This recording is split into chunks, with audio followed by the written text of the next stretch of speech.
Thank you. The idea is to just create a safe space, really, where we can hear about health inequalities and the LGBTQI plus community. We'll talk a bit about how the community is targeted by big alcohol, if you like. And we'll be hearing from each of the kind of panelists and thinking about what can we do to reduce the impact of alcohol.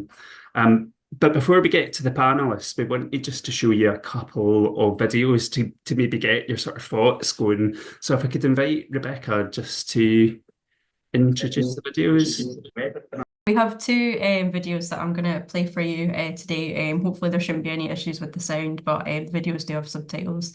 Anyway, if there is, one is on alcohol marketing and the LGBTQ plus community, and the other is about experiences of treatment and why services must be inclusive. So I'm just going to play these for you.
I look down for you in the middle of my pain. I reach down farther, calling out your name. Always I'm searching for a long-lost piece of heart. I sought and found you, like a fire in the deepest parts. I will hold on to you, no matter what comes. I will hold on to you, no matter what comes. No night can last forever, no storm will tear us apart. I will hold on to you. Hopefully that gave everybody a bit of a flavour of why we're holding this event today and a bit of the context about what we're going to be discussing. I'll hand back to you, Aidan, to introduce the panel. Sure, thank you. Yeah, I found the videos quite, like, kind of shocking, but also not shocking because it does feel that in some ways things are moving in the wrong direction. But thanks for the videos. And yeah, what I'll do now is I'll just come to our expert panelists and I'll introduce each of you in turn. And if you could just explain in a few minutes what your research is and some of the things it's shown, that would be really useful. So first of all, Beth, if I can come to you. Um, Beth is a researcher from Glasgow Cali Uni in public health, specialising in alcohol inequalities within the LGBTQI plus community. So at the moment, she's focusing on her PhD research entitled Exploring Alcohol-Free Nightlife Spaces for LGBTQIA plus communities, and is around halfway through the project. And she previously worked in the third sector in organisations, including those supporting the LGBTQI plus community. So Beth, can you tell us a bit about what you're doing and what you're finding? Yeah, thank you so much. And it's really great to see so many people in this event today. And yeah, just building off really those videos, which were really powerful, actually. So they identifying the problem, the background of why there's health inequalities for LGBTQI plus communities in relation to alcohol. And my current research is looking at a possible solution to these harms, right? So the possible solution is alcohol-free nightlife. So for those of you that don't know what alcohol-free nightlife is, it's quite an emerging phenomenon, I would say. So it's the idea that you can still go and experience traditional nightlife in sort of a bar, pub, club setting. There's other settings that it can happen in as well. Essentially have a dance, be in community, but with the removal of alcohol.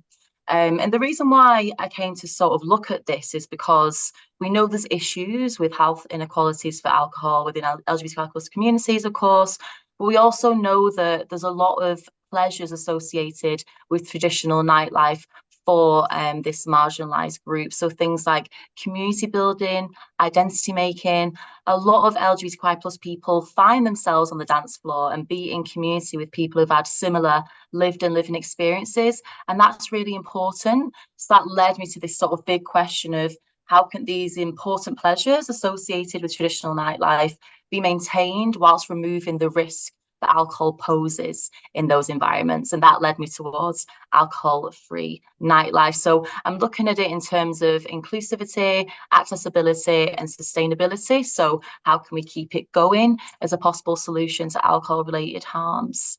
And yeah, I'm about halfway through the project. It's a local project looking at Glasgow. So just to turn to one example of it in Glasgow so people know, there's an organisation called Good Clean Fun, and they run monthly events that happen in Glasgow, and they're an example of alcohol-free nightlife, and they're very, very queer friendly as well. So I think I'll end on that. Thanks, Beth. I'm just kind of smiling to myself because having been out on the Glasgow gay scene in the sort of 80s, not 80s, sorry, 90s. A lot of what you were saying there was kind of resonating with me. So thank you. And next then, if I come to Elena, so Elena is a lecturer in psychology at Glasgow Caledonian Uni. And her research explores the relationship between alcohol use and identity. And one of our most recent projects looked at LGBTQI plus alcohol use and experiences also of actually accessing alcohol services. And that project was funded by Scottish Health Action on Alcohol Problems. So, Elena, can you tell us a bit about what you're doing and what you're finding? Yeah, thank you. And it's a pleasure being here. And as you said, we did a project and it was funded by the Scottish Health Action on Alcohol Problems. And we wanted to find ways to improve alcohol services in Scotland for LGBTQ plus people. So we did interviews with people who identify as LGBTQ plus and who have used an alcohol service. We also did interviews with service providers of alcohol services in Scotland. And people who identify as LGBTQ plus told us that there is a very strong connection for them between their identity, their sexuality, and their alcohol use. And in many cases, they talked about experiences of shame, stigma, and family backlash as a result of their identity or sexuality. And all of these things were interlinked, and they were interlinked with mental health as well, and experiencing poor mental health. And participants told us that in many cases, when they were interacting with service providers, they felt the relationships between identity, alcohol use, and mental health weren't really discussed in much depth. And they felt service providers couldn't understand these relationships. And everybody in our sample told us that these issues, although they apply to everybody within the LGBTQ plus umbrella, they might be particularly salient for trans people. So then we spoke to service providers and asked them how they feel. And although many of them acknowledge that it's important to know someone's identity or sexuality and provide holistic care, they felt uncomfortable discussing it. And it might be because service providers don't always have enough training to equip them with the skills to discuss these things. But they were also scared that they might offend someone. So if they use the wrong pronoun or say the wrong thing, they feel that this is going to affect the relationship with the client and it's not going to be helpful for anyone. So as a result of the project, we made a series of recommendations based on these findings. We recommended the importance of monitoring people's sexuality and gender identity, so then that information can be used to tailor discussions between service providers and their clients. We also recommended additional training for all service providers so they can overcome that fear of upsetting people and they feel more confident to have discussions around alcohol use, identity, and sexuality as well. And one of our recommendations was very similar to Beth's work, which was around alcohol-free spaces and the importance of safe spaces where people can connect with others and establish social relationships without alcohol being so central and affecting behaviors as well. And another recommendation, which was really important, is that we do need better connections between alcohol treatment services and mental health. Many of our respondents told us that they really struggled to find the right service and they felt they were bouncing back from mental health to alcohol support and none of the services seemed quite right. So it's important to have these links. And finally, I think that's applicable to all the studies that we'll talk about today, is that there still needs to be more acceptance of LGBTQ plus people in society, which then would not only improve their health, but also make it easier for them to seek healthcare when they need it. Thanks, Elena. It sounds like a really valuable bit of research, and I guess the bit that stuck out to me when you were talking was just the fact that staff within services are still nervous about even asking questions about gender and sexuality. You know, that they have that fear of upsetting people, which just gives me a sense of the kind of culture that you must have within services and probably, you know, just broader society. So David, I'll come to you. So David Whiteley is also a lecturer at Glasgow Cali Uni in the Department of Nursing and Community Health, with research interests focused on marginalised communities and liver health. So he recently conducted a review of targeted alcohol marketing to LGBTQI plus people and is currently involved with a project looking at alcohol use among sexual minority women and non-binary people. So David, could I bring you in just to tell us a bit about what you're doing and what you're finding? Yeah, so thank you. So the review that you mentioned, which I think was in the first video there, the findings of that, we wanted to look at what we already knew, what was out there about how the industry targets LGBTQ plus people. And I suppose the first thing to say is we didn't find that much. So we did a lot of searching and there was not actually that much published on the topic. And what we did find all comes from either the UK, the US or New Zealand. So it's quite a restricted evidence base we've got at the moment. What it showed, though, was quite a complex and ongoing range of strategies that the industry uses to target the community. And this all started back in the 1960s, pre-Stonewall riots, actually. Originally, the easiest way to target the community was through magazines aimed primarily at gay men and lesbians at that time. But as times went on, things evolved, television evolves, we get streaming on demand. So new opportunities presented themselves through that. So for example, alcohol companies or brands could collaborate and sponsor particular programs aimed at LGBTQ plus audiences. For example, an obvious one is RuPaul's Drag Race was sponsored by Absolute Vodka for many, many years. Time's moved on. We've also now got the internet, we've got social media, we've got a wealth of opportunities that has afforded the industry, included things like user content, user-generated content, so people actually doing the marketing for them. It also showed how the industry has exploited really the commercial gay scene with venue-based marketing. And I know that's not unique to LGBTQ plus venues, that happens all the time. But I think the importance of this is that the commercial scene is a safe place. It's a community hub. And so the venue-based marketing that you see there has an intensified worth, a greater value specifically to our community.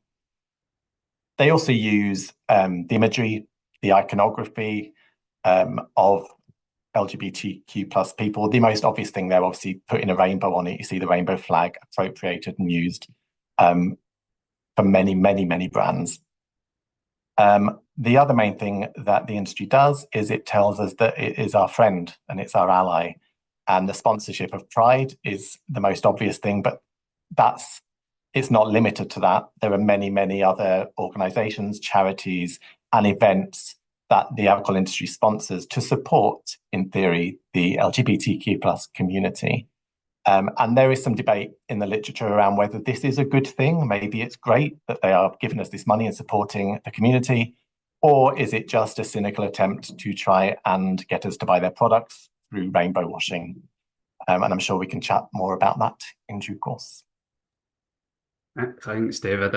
And when you were speaking there, it was interesting you just mentioning the kind of digital dimension to marketing, which I think people quite often overlook. But, we spend so much of our life online now, and online is such a visual thing. Like it's where marketing lives now. And I think it's interesting how marketers can target us based on like algorithms. Like they seem to know so much about us now, they can be much more targeted. So what I'd like to do then is I have some questions that I'll open up just to the panel. But while you are listening to the panel, if you have questions of your own, or there's experiences that resonate with you or things you'd like to say, if you can pop them in the chat, then we will have a bit of time at the end just to pull some of the things out the chat and also put that to the panel. So first question then for the panel is, what does your research and your experience tell us about health inequalities in the LGBTQ plus community? Would any of you like to come in on that? I can start, I suppose. I suppose, like you said in your video, it's well established now in relation to alcohol that if you are LGBTQ plus, you are more at risk of alcohol-related harms than if you're not. And I suppose by that we're talking about things like more at risk of developing an alcohol use disorder, you're more likely to drink heavily, you're more likely to drink more frequently. And it's a complex picture as to why.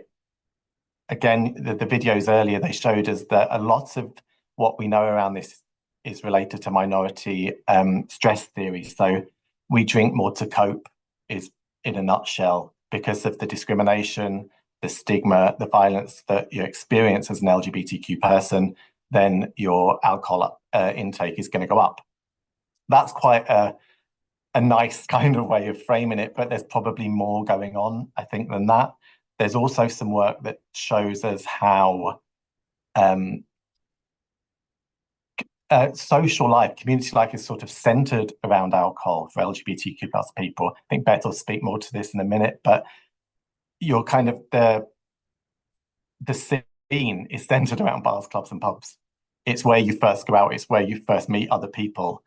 And that kind of carries on. And so there's like a normalization of heavy drinking within LGBTQ plus socializing. And there's also a thought that alcohol is used as part of identity formation. So you do this on the scene, so you're doing it with alcohol.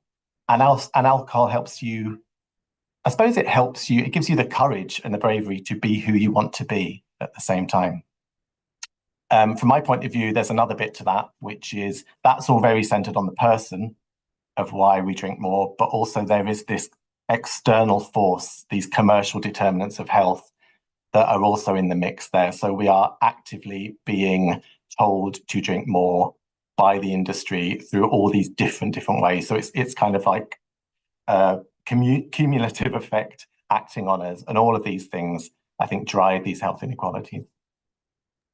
Thank you. And yeah, we'll just bring in Beth in a second. I was just wondering as you were talking there, Dave, like in terms of the LGBTQI plus community, do we know if whether within that community there are further health inequalities? So are males affected more than females, or would bisexuals be more affected than gay and so on? Is there evidence around that? Yeah, there is, and it's a really important point because we tend to lump everyone together, which is not that helpful actually at times. We're starting to see there is data, there's limited, but it's emerging. For instance, we know that if you are a sexual minority woman, if you compare sexual minority women drink how much alcohol use for sexual minority women against heterosexual women, it's much greater. Sexual minority women use alcohol, far more alcohol compared to heterosexual women than if you compare gay men to straight men. So it's these things, the health inequalities are much more pronounced within women. Bisexual people as well, there's emerging evidence from America. There's again not that much, but there's stuff from America that's suggesting actually if you're bisexual, your alcohol use is much greater than if you're heterosexual or gay, and worse for bisexual women than for bisexual men. So again, it seems to be, again, that women are taking the brunt of this, which is one of the reasons why we're looking at the project I'm involved in at the moment. Do a wee, if I could do a wee plug for it, we're still recruiting for this. We're looking at sexual minority women and non-binary people in Scotland. And there is a wee online survey that if I can post the link in the chat, that would be very useful. And please feel free to share it far and wide. I think the point we don't know much about is at the moment transgender people and non-binary people. We know there's lots of evidence around comparing transgender people to cisgender, that there is a much greater alcohol use there. But we don't know how that fits in with the LGBTQ plus community. So there is a lot of work to do in sort of disaggregating all these different parts. Yeah, it feels like we're on the start of a kind of learning journey. Absolutely. Yeah, absolutely. And Beth, Elena, where either of you want to come in? Yeah, just to build on Dave's point, we found differences within LGBTQ plus people as well when they were accessing alcohol services. Generally speaking, the gay men in our sample felt more comfortable talking about their sexuality with service providers. Women found it a bit harder, and especially bisexual women told us they experienced more prejudice from service providers, and they felt judged, especially if they were younger. So we had a young bisexual woman who said that the service provider just kind of assumed, oh, well, you're young, you don't know what you want. And she felt really dismissed in that interaction. So she stopped engaging with services after that. But also thinking about group support as well, and whether that would be in terms of third sector or fellowships and support within these environments, or whether it would be when people have detox within a clinical setting, where there is a group of people together. Trans people didn't really feel comfortable in these settings because in many cases they felt they didn't belong. And even in groups that were support groups labeled as LGBTQ plus friendly groups, some trans people told us that they didn't feel accepted. And although they presented with one name, for example, their male name, everybody still referred to them as their female name. And they felt that just because the group was labeled LGBTQ plus friendly, it doesn't mean it's friendly for everyone within the umbrella. So there seemed to be a difference in experiences in use of alcohol services as well. Thanks, Elena. And Beth? Yeah, just to build on that point is what I was going to bring up anyway. So yeah, particularly with obviously trans communities, if you look at the British Social Attitudes report from last year, like attitudes towards trans communities are actually regressing. And that has been consistent for a few years now. So I think it's really important to remind ourselves that, of course, when we're talking about this umbrella terminology, LGBTQIA+, that's not a homogenous experience. There's lots of different experiences, lots of inequalities within that. And in terms of how I'm thinking on that within my research projects, I'm choosing to do it intersectionally, so trying to focus on LGBTQI plus people of colour and LGBTQI plus people who are working class as well, just to bring in those other aspects of identity that might intersect and create additional barriers for people in relation to alcohol-related harms and health in general. Thank you. And so my next question, and you've all kind of touched on this already, but particularly during Pride, we see this kind of commodification and the industry jumping on the gay brand, really, and using that to market to the gay community. And you've talked quite a bit about how alcohol saturates the kind of gay scene and as part of that culture.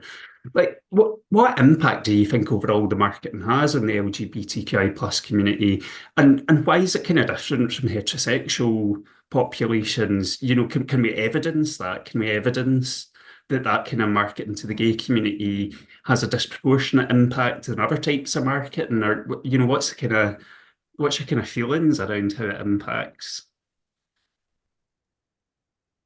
I'll start. There's a quick answer to it is that we don't know. There isn't the research there at the minute. So we've looked at all the different ways that the industry markets towards us, but there's a knowledge gap in the middle of what that actually does then. But we can infer from there's been a lot of research on this, on the impact of exposure to marketing, mainly to young people. And that consistently finds it increases your intentions to drink, it increases how much you drink, it increases binge drinking. So it increases the risk of alcohol-related harms. Yeah. I say we don't know for sure. There is a little bit of research out there from the other side. So obviously alcohol companies do market research themselves to find out the impact of their marketing.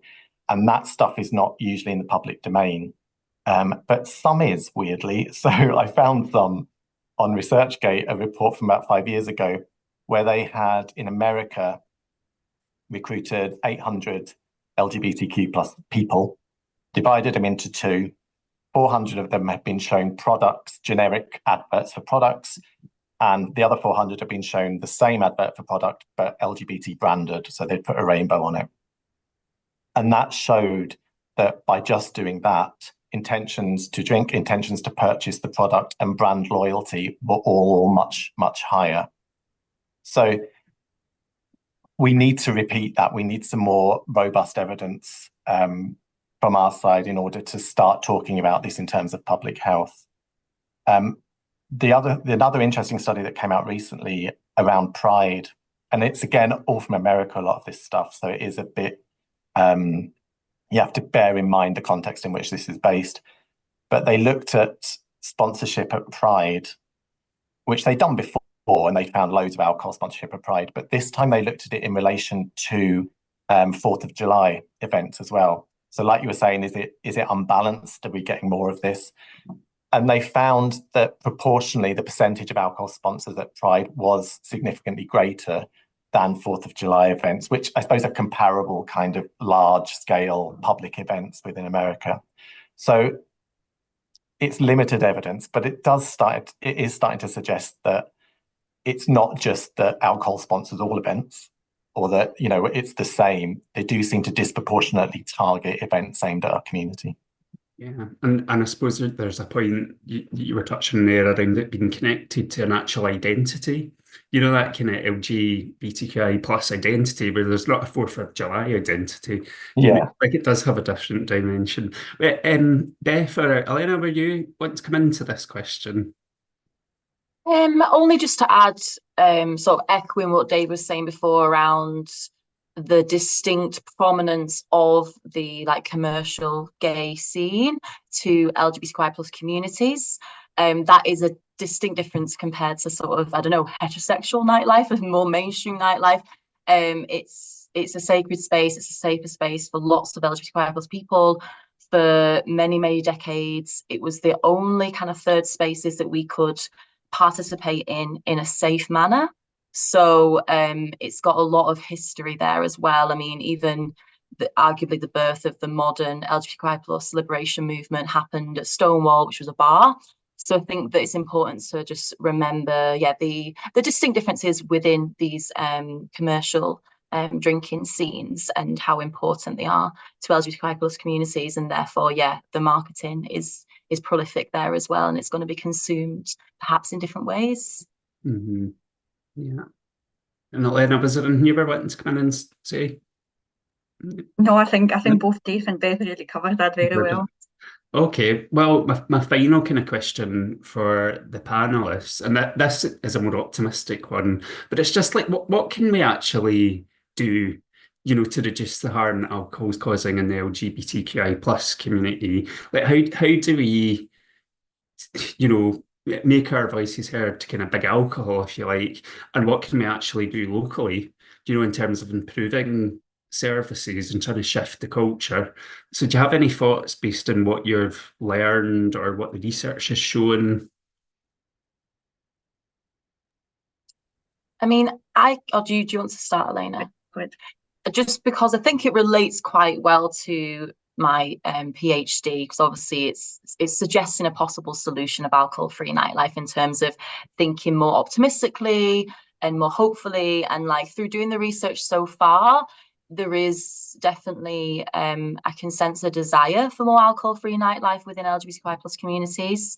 And there's all these organizations, new ones emerging as well, that are just sort of countering this traditional nightlife, this alcohol saturated nightlife and alcohol saturated culture, because there needs to be a cultural shift, a shift in attitudes that happens as well. I would like to think that if alcohol free nightlife essentially becomes more readily available, and therefore accessible to LGBTQI plus communities, then it'll be taken up, and that will help counter some of these inequalities, because if it's more available, more people will go to it, hopefully, and ultimately experience less alcohol related harms, and also hopefully shift this narrative around to be gay is to drink, essentially. So therefore to other things where you can still experience the pleasures of nightlife, of community building, identity making that I mentioned before, but you can remove that risky product of alcohol and all the harm that it poses. So yeah, that would be what I would say on that. Thank you. And Elena? Yeah, I think that they could be changed at different levels as well. So we talked about service level change. So it is about signaling places are LGBTQ plus inclusive if they are. So it could be simple things such as the flags or lanyards, just to signal inclusivity, but also to have the appropriate training. So this inclusivity really reflects that staff are equipped to have discussions around identity and sexuality. So for me, this would be service level changes that are really needed, and also services working together more closely and communicating better so they can provide seamless and appropriate care. But also looking at more policy level, it would be good to see some change. And we know that the UK alcohol treatment guidelines, that there was a consultation on them. They do have a specific section on LGBTQ plus people, which is amazing to see. And I think we do need more steer from the Scottish Government and policy level to have these things included and these issues included in treatment guidelines. And again, as Beth said, population level interventions. And we know that reducing alcohol advertising availability and affordability are cost-effective interventions for reducing alcohol-related harm in all groups. So we do need a bit more around these population level interventions. And again, just more general work and awareness to be tackling stigma as a whole, because that's a barrier to seeking help as well. And we know that it leads to drinking and alcohol-related harm. Yeah.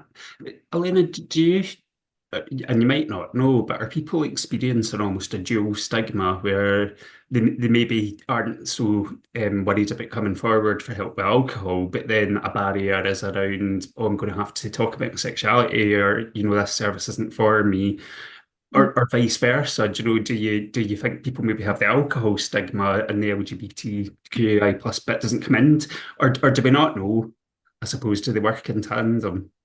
No, you're right. Our participants, they talk about this, and especially trans respondents. That seems to be particularly salient for them because there's that stigma around trans identity they've been living with their whole life. And one participant I remember talked about hiding their identity their whole life. So then when it came to seeking help, they feared confidentiality. They feared coming out not just as trans, but coming out as someone with an alcohol problem. And there was just so much fear around this.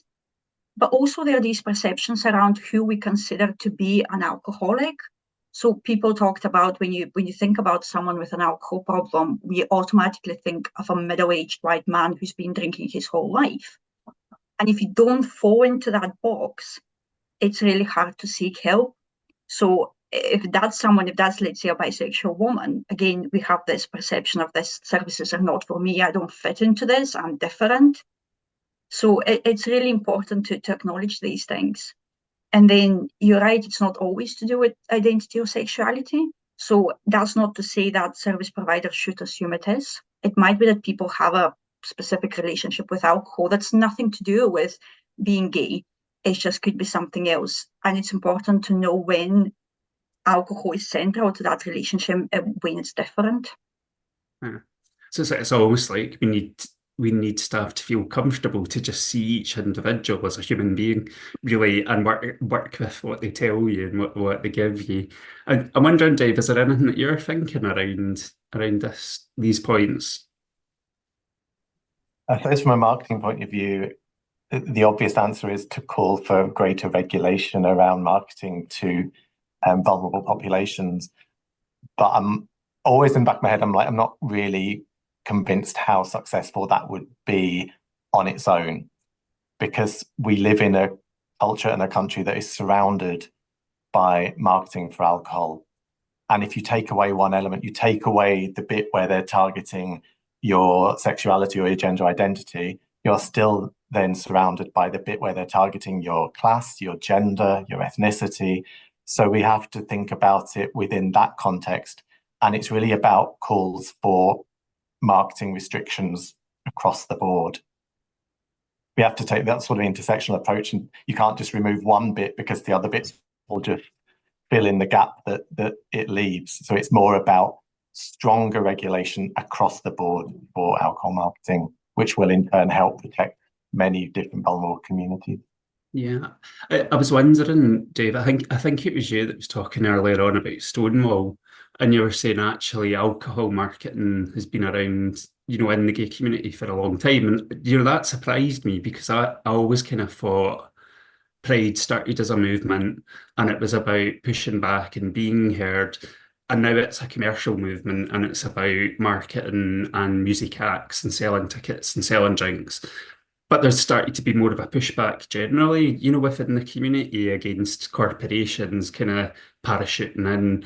And is there something in, our community that we can start to push back against, maybe not just commercial alcohol, but the broader commercialization and start to reclaim pride?